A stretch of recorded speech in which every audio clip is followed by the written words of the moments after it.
Hey, Chris, thanks for joining us today. As a way of getting started, give us a little background on yourself. Well, I taught elite close quarters combat for 25 years, and when I got to be too old to do that, which was in my mid to late 40s, I had to retool myself.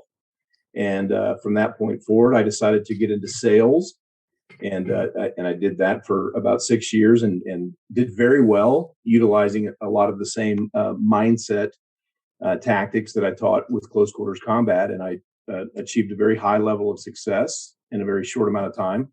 And now I teach sales as part of one of my services through the mindset training that I do as a motivational speaker. Yep. And why sales after close combat? Why didn't was it one of the only options, or was it something you always was it thought you would be good at? Or A great question. There's three reasons I chose sales. One, I knew that if I became very good at it, I would always have job security. I believe that if you're good at selling, you're always gonna you're never gonna have a hard time finding a job. yep, yep. And the second reason was autonomy. I had always heard that if you were really good and hit your numbers, that you could earn the right to have some independence. And I was used to 25 years of having a lot of independence, traveling the world and teaching combatives, and I wanted that autonomy back. And then third, I was used to making good money, and I didn't want any ceilings put on me. I wanted to be able to give myself a raise just by performing better. And what did you learn as far as what makes a great salesperson? Because it sounds a little different than combat in some ways. Mindset. You Yeah. know, when I taught close quarters combat, I taught law enforcement, military, special forces, and federal agencies. And about 30% of what I taught was mindset, 70% being the physical aspect. And I took those same mindsets and I've carried them over to sales. And I mean, look, sales is the ability to influence the decisions, the actions of other people um, toward whatever's most beneficial for them, right? Um, the the mindsets that we have to use and leverage consistently throughout a sales cycle are very similar to that in combatives. I mean, for example, you got to know you've won before you've stepped into the room. And how do you know that in sales, though? Well, confidence that comes through being very good at what you do. Yeah. It's an earned confidence. And you feel that's effective, or I love the mindset thing, but can you give us some more examples maybe to help us? Well, customers, especially with what I sold was additive manufacturing technology that was it could go anywhere from $50,000 for a system up to $4 million for a system. A very long buy cycle, Yeah. and a very competitive landscape. And I can tell you that the majority of people that are out there doing it, I mean, they have to have a lot of opportunities to close one deal, and that one deal that they do close can take up to 18 months. And by changing my mindset, like for example, as soon as you get into this industry, everyone says, "Hey, just so you know, these big deals they take about a year and a half."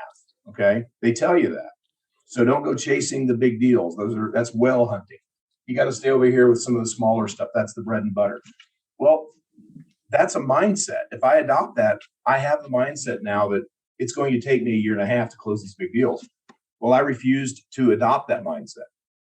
I said, no, the amount of time it's going to take has to do with me and the job that I do in influencing and moving these timelines, moving these budgetary restraints by adding more value to whatever the value was determined that created those timelines and budgets. Those can be moved as well. And so I got to where I was closing these big deals in 30 to 90 days, not a year and a half, because I chose my own mindset. Right, but your customer didn't. Right? Well, And some of those things take time. They're there for a reason, and it's not just because there isn't more value. I mean, there's always emergencies and priorities, but there's skills. Just because you believe that it should only take 90 days, that's you, but you're not buying. Well, yeah, but when I say that as a sales professional, my job is to influence Yeah, others, doesn't that include influencing your mindset toward this purchase?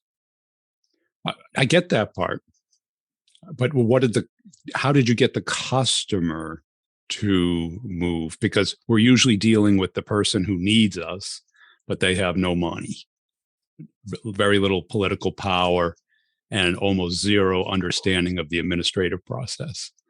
Yeah, I wouldn't talk to someone about a $1 million deal if I hadn't already determined that they have the money. If they don't have the money, that's not a Well, qualified sales opportunity. the company has the money, the person Right, doesn't, right? right. Yeah. You know, so when you're talking to someone and they tell you, you say, what is your timeline, budget, and need? And they say, well, the timeline is, by March of next year, the budget is $1 million, and the need is we're going to 3D print these fuel nozzles for rocket engines. Okay. Well, is that person giving you those parameters because they set those parameters, or are they just repeating parameters that someone else has told them? And if in most cases, someone has already told the person you're talking to, we'll buy Q1 of next year, this is how much money we will spend, and this is what we're going to use it on. Well, those values have been set by someone other, in a lot of instances, someone other than who you're talking to. So, and what created those values? Well, what created those values is the person has a predetermined idea of what value that solution is going to bring to our business unit. So by getting access to that person who created the values, not the person who has the ability to stay within those values and issue a purchase order, but actually talking one level or two levels deeper to the person that set those values. Well, if I can increase the value that you had set on this solution, then we can move the timeline up and we can make the budget bigger. Okay. And so your approach was more to work on the bigger deals, or did you work exclusively on the bigger deals? Well, my approach was that every deal had the potential to be a big deal. And so I had a nice steady diet of small, medium, and large. But believe me, if I'm talking to you and your budget's $50,000, I'm not convinced it's $50,000 yet. I want to make sure that that $50,000 is accurate based on the problems that we're going to solve. And so I'm always just making sure that you and your team is in alignment with what the value add of these solutions really are going to bring to the table. Because if you think this is the value, and I don't challenge that thinking or that mindset, well, then $50,000 is what it is. So I'm always challenging mindset. And in what other areas other than what the rep believes, or when you teach reps, what do you see them not doing right most often? Well, I think what I see a lot of is that we, as sales professionals, we adopt mindsets that are industry standards, and as a result, in a lot of cases, we're slowing down the sales opportunity. We're the one creating the bottlenecks. And I'll give you an example. One of the things that you hear a lot in this industry is people buy from who they trust. Well, it is true that people buy from who they trust, but people don't only buy from who they trust. Building trust takes a long time. And if I believe that in order to get you to do business with me on, let's just say, $1 million deal, that I have to first earn your trust, well, I'm now going to create a bottleneck. It may be subconsciously, but I am creating that bottleneck. And because the truth is, people buy from people they don't trust. Well, I shouldn't say they don't trust them. But it's very important that you don't lose trust. Okay, that's very important. Yeah. But we don't have to earn trust. What we have to earn is confidence, and that's completely different. And if I can prove to you that I'm competent in doing my job and delivering you the best solution, that I can do very quickly. But if I think that I have to earn your trust, that's going to take a long time, and I could be slowing down my own deals. And just as an example, how many people have, purchased a house, which is probably for most people the most expensive investment they're going to make in their lifetime. How many times do we buy a house based on the recommendation of a realtor who we never knew before that buying that home, and it was a referral that someone just gave us. Here, I know a realtor. Call this person, and the next thing they're sitting in the closing with us on the biggest purchase of our life. We buy from people. We buy new cars. We walk into a dealership. Whoever's next in queue to take the next customer, we end up buying a car within a few hours. We make large purchasing decisions all the time without the element of trust being present. So trust is not a requirement. And if we believe it is, we will slow down our own sales cycles. That's a mindset. Well, I don't think many reps have a trust building stage. And a lot of times when we're selling something that's more conceptual, a house, we have to use a realtor. We don't want to use a realtor. Right. We can go to the open house, see it on our own perp. And the same thing with a car. Mm-hmm. The salesperson's in the way, not helping. Right. And we go lowest price, not best service. But in a lot of enterprise stuff, when your whatever looks a lot like my whatever, and you're saying the same thing as me, aren't they going to believe? I mean, belief is based off of trust. With no trust, whatever you say is noise. It's not words. It's not meaning. Yeah. So if I were to tell you my differentiators on my solution, without knowing a lot about your buying motives, my differentiators are going to sound a lot like my competitors. Identical. And, with faster speeds, lower cost, better throughput, all of this stuff. And so this is why it's very important that we never state our differentiators, regardless of what we're selling, until we first fully understand the customer's buying motives. What problems are they trying to solve? What are their desired outcomes? And then when we know that, we repeat those needs, those motives back to the customer, shrouded in our differentiators. So we may be saying the same thing, but we're saying it now sandwiched around all of the things that matter most to them. And that's a completely different message. So it's not what we're saying, it's how we're saying it. Yeah. And what process do you see reps going through as far as like real epiphanies? Is it all mindset in your mind, or is it some skill set or ability to understand the problems? Well, according to the Harvard School of Business, they state that the number one predictor for a sales professional's success over the life of their career is emotional intelligence. And there's a lot of studies out there about this. And I mean, they put it higher than work ethic. And emotional intelligence is broken into the 5 key pillars. That's self-awareness, self-regulation, self-motivation, social skills, and the 5th being the most important to us in sales, which is empathy. Right. So you have to have a well-developed emotional intelligence or emotional quotient. You have to. But the good news, unlike emotional intelligence, unlike IQ, which pretty much stabilizes in your early adult years, there's not a lot you can do to increase your IQ. But with emotional intelligence, there are a lot of things you can do. If you're weak in one of those or 2 of those 5 pillars, there's a lot of self-development things you can do to improve upon it, therefore improving your sales success. Do you have an example, like with empathy, which I 100% agree with? Yeah. So empathy, you may say, you may think, man, I really understand. I really understand where that customer's coming from. I'm like walking a mile in their shoes right now. But if you don't communicate that empathy back to the customer in a way that they know you understand, do you really have empathy? No, you don't. I mean, it's like the father who loved their child, for their whole entire life. They loved their child, but they never told their child, I love you. That's kind of empathy that's not communicated effectively. It doesn't exist. Because So because understanding is the other half of communication. That's right. So not only empathy. that you do understand, that you make the other person feel that you understand. Yeah, I'm going to summarize back to you. I'm going to say, you know what? Thank you for sharing that with me. Thank you for your transparency. I definitely understand where you're coming from. I've heard this many times before, and I can assure you this is something that's going to be addressed in this discovery phase. That's empathy. People want to buy from people who understand their buying motives.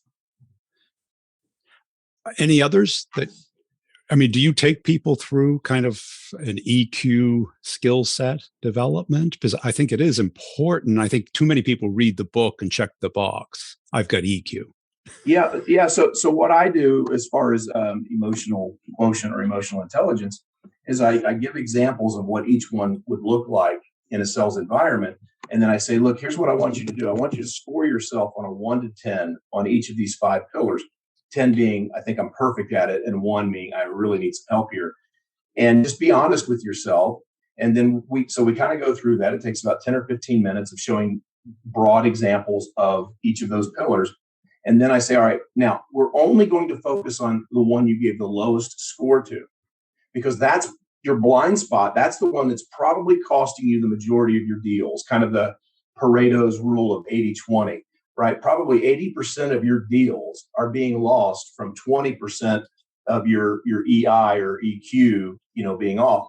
And so which one is your lowest? And, self-regulation. Well, what do you mean by that? Well, I mean, I'm in a board meeting and and I know I shouldn't say this, but I'm going to say it anyway. And I know I shouldn't. And the words are falling out of my mouth, and now I just blew the deal.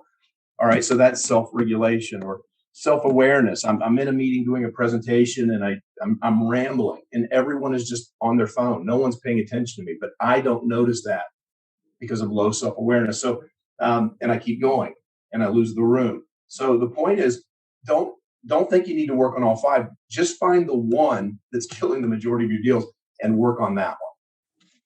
And are they good at recognizing that? Or I got to believe with the law enforcement background, because I've interviewed a lot of police officers who've become salespeople, because they're trained to read the person.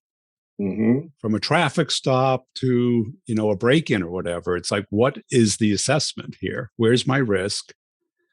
And trying to stay cool. Yeah, so I'll tell you. So, like now, this is just a broad generality that I'm going to throw out there. But so, law enforcement officers and former military, okay, typically would score very high in self-awareness and self-regulation, but they would typically score very low in empathy and social skills.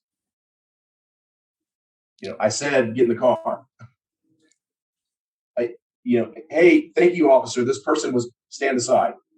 So there's going to be some strengths, but there's going to be some trade-offs. Yeah. Because they're not trained to be highly empathetic, and they're not trained to have a high level of social skill, a lot of dialogue. They're trained to get in there binary, zeros and ones, but they're going to be very high in self-awareness and self-regulation. But what we need to take our weakest pillar and build on that. And when that gets up, that's the one that's sabotaging our deals. And do you have exercises for that, like for self-regulation? Because like salespeople, they can't listen. They talk too fast. They talk about themselves.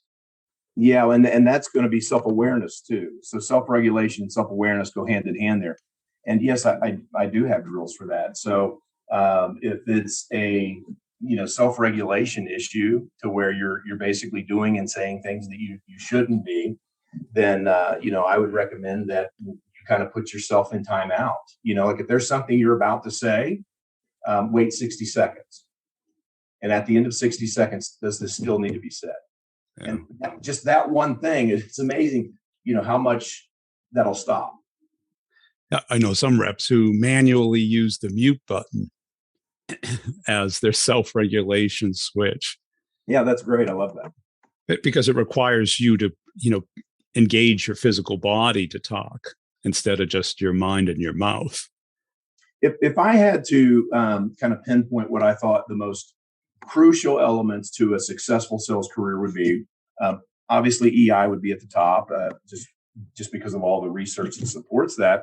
Work ethic would be at the top. And then I think another one that would be very high, extremely high, is passion. Passion is not like charisma or energy or enthusiasm. Those things can be faked. Your passion, I mean, that comes from the soul. You can't fake that. When someone is truly passionate about what they're selling, they're going to be successful. I literally was trying to close a very large deal, and while I was talking about why they needed to go with me, I remember the buyer looking at me, kind of laughing, and while I was talking, and he waited for me to finish, and he said, "I'm going to buy from you, and I'm going to tell you why." He said, "I don't know if everything you just told me is true. I don't know." He goes, "But I know you believe it's true, and that's enough. If you don't have passion, get it. And if you can't get it, go sell something else." Now, well, let's dig into that because passion's a very, I think, overused word. What I heard from you was passionate about what you're selling. It's not what you're selling that produces passion. It's why you're selling it. Okay. And why were you selling that product? Well, I mean, it solves impossible problems. There's problems that traditional manufacturing cannot solve, and it will never be able to solve. And I mean, there's a lot of limitations. Most of the things that we see around us that have been manufactured, a lot of them were manufactured that way because of design limitations. But what happens if there are no design limitations? Like there is no such thing as a complex geometry. If you can draw it in 3D CAD, you can 3D print it. Well, then I would have designed it much differently. And so we're making things lighter and smaller and more aerodynamic and more fuel efficient because we have removed the constraints of, yeah, I can injection mold it, but how do I get it out of the mold, right? Or I can put it on a CNC or I can put it on a mill, but I can only do 70% of it. And then I have to do something else for the other part. Okay. I get the passion now. Yeah. I mean, if you can think of it and if you can draw it in CAD or have someone draw it in CAD, it can be 3D printed. That solves a lot of problems. But a lot of people sell things that they're not passionate about. How do you develop that? Well, you have the power to do two things. All right. Anyone who has cognitive reasoning, they have this superpower to do two things. One is we can choose our perspective regardless of circumstances. All right. And that's the blink of an eye is how fast you can change your perspective. And the second one is we can let things go in the blink of an eye. So if someone has lost their passion or never had their passion, you can change your perspective. You can decide to love what you do and why you do it. You can. But what we have oftentimes in sales is in a sales career, especially when it's strategic selling, not transactional selling as much, there's a lot of ways we can get offended. All right. We can have a key account taken from us and now it's a house account. We can have our territory divided up into half and the other half given to a new employee. We can, think we're going to earn, X amount of dollars on a commission and we get our commission check and it's half of what we thought was promised to us. There's always going to be lots of opportunities to get hurt. Okay. And this is the number one reason salespeople lose their passion. There's just something there in the background between them, a coworker, a manager. And what happens is that steals our passion. And so if it's something that's happened to you, let it go. Make the decision and let it go, not for their benefit, for your own benefit. And you can get your passion back very quickly and you can move on down the road. Perspective, man, how fast is that? I mean, so our dishwasher was broke. We were waiting on a part, but bottom line is it would wash the dishes, but it wouldn't drain the water. So here's my wife a few days ago on her, hands and knees, ladling water, dirty dishwasher. One way to do it. Yeah, into a bowl, so she could run the next cycle. And her attitude immediately said, man, how long before that part gets here? It was on back order. It had been several weeks. It was how long before that part gets here? I hate doing this. And then she stopped herself. She recognized the attitude. She stopped herself. She said, but you know what? This is a whole lot easier than washing these dishes by hand. That's a perspective change.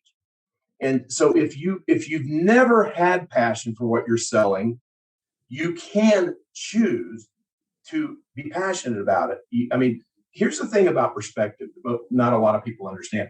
it doesn't necessarily have to be founded in 100% truth or reality. It's your perspective that you choose. And if you say, you know what, this widget that I thought was okay, I'm kind of seeing it from a different perspective now. I think it's fabulous. You can do that. So to answer your question, how do you get that passion? One is letting things go, and two is choosing a better perspective. And how much time do you spend every day working on your mindset, or how much time do you recommend? I'm never not working on my mindset.